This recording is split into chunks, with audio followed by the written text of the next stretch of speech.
योगी सरकार में पर्यटन मंत्री जयवीर सिंह जी हमारे साथ मौजूद हैं बातचीत करने के लिए। सर, पर्यटन में बहुत सारे काम हुए हैं, लोगों को बहुत अच्छा भी लगा। अब फिर से जो है 7 प्रस्ताव पे कल जो है मुहर लगा है, तो जनता के लिए क्या इसमें लाभ रहेगा सर?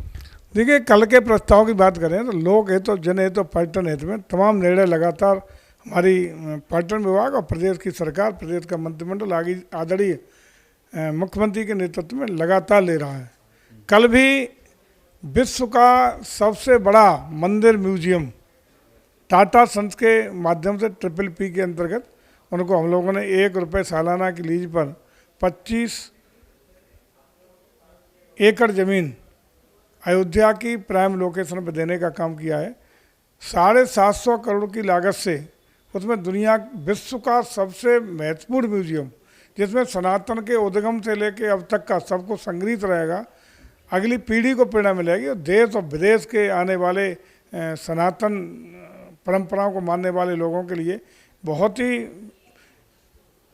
आदर का स्थान, सम्मान का स्थान और एक लगाव और आत्मीय भाव का स्थान और नया म्यूजियम बनेगा, ऐसी हमें उम्मीद है।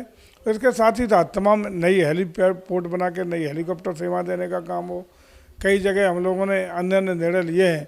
वो 7 प्रस्ताव लोक हित में, जनहित में कल मंत्रिपरिषद के द्वारा, कैबिनेट के द्वारा स्वीकृत हुए हैं। वो उत्तर प्रदेश पर्यटन के लिए एक शुभ और दूरगामी परिणाम देने का काम करेंगे।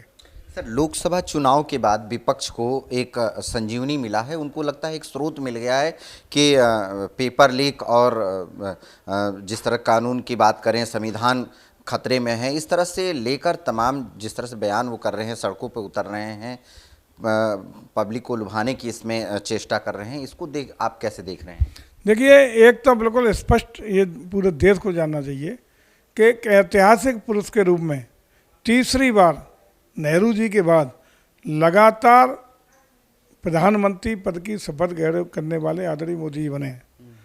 और देश में पहली बार है कि गैर कांग्रेसी कोई प्रधानमंत्री तीसरी बार लगातार पदासीन हुआ है, जिसको पूर्ण बहुमत का जनादेश देश ने देने का काम किया है। NDA की पूर्ण बहुमत की सरकार है, ये याद रखना चाहिए विपक्ष को। ऐसी ऊर्जा कोई नहीं मिल गई है।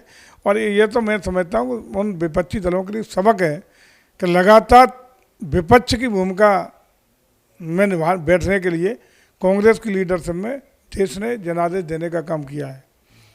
ये कहीं ना कहीं उन्हें आत्मचिंतन करने की जरूरत है और आदरणीय मोदी जी को हम बधाई देंगे कि देश की जनता ने उन पर पूर्ण श्रद्धा, आस्था और विश्वास व्यक्त करते हुए देश को परम वैभव और ऊंचाइयों पर ले जाने के लिए नए नए कीर्तिमान विकास की किरणों को पहुंचाते हुए स्थापित करने का जनादेश देने का काम देश की जनता ने किया है।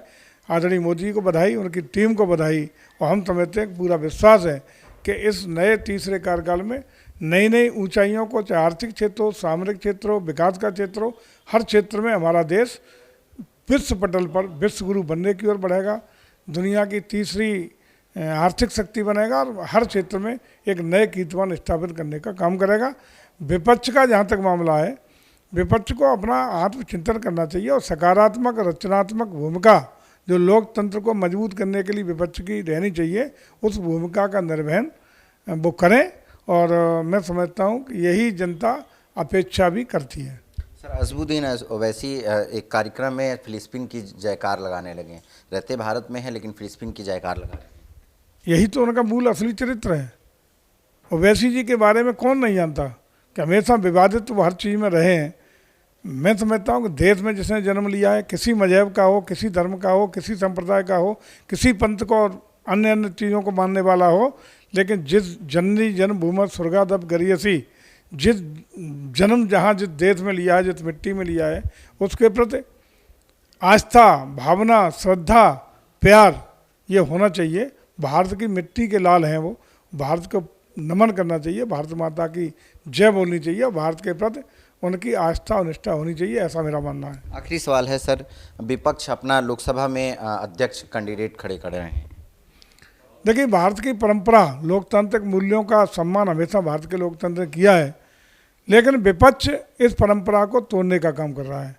हमेशा सत्ता पक्ष का लोकसभा का स्पीकर चुनने का काम निर्विरोध रूप से, निर्विवाद रूप से हमेशा पक्ष विपक्ष दोनों ने मिलकर अब तक होते रहे। लेकिन पहली बार है कि विपक्ष इस पद पर भी एक विवाद खड़ा करने का काम कर रहा है। हालांकि हमारा पूर्ण बहुमत है, हम लोग अपना स्पीकर चुन लेंगे, इसमें कोई शंका और संदेह नहीं है, लेकिन परंपराओं को नहीं तोड़ना चाहिए।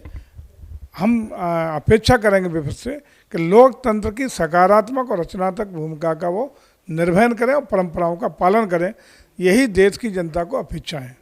बिल्कुल, हमारे साथ देखिए पर्यटन मंत्री जी थे, जो कि 7 प्रस्ताव पर मुहर लगा है और उस पर अच्छा काम होने की बातचीत चल रहा है। आने वाले समय में पर्यटन में और भी बेहतर हो पाए, इसके लिए काफ़ी ध्यान दिया गया है। लखनऊ से कैमरा पर्सन सौरभ के साथ राजन सिंह, JMD न्यूज़ के लिए।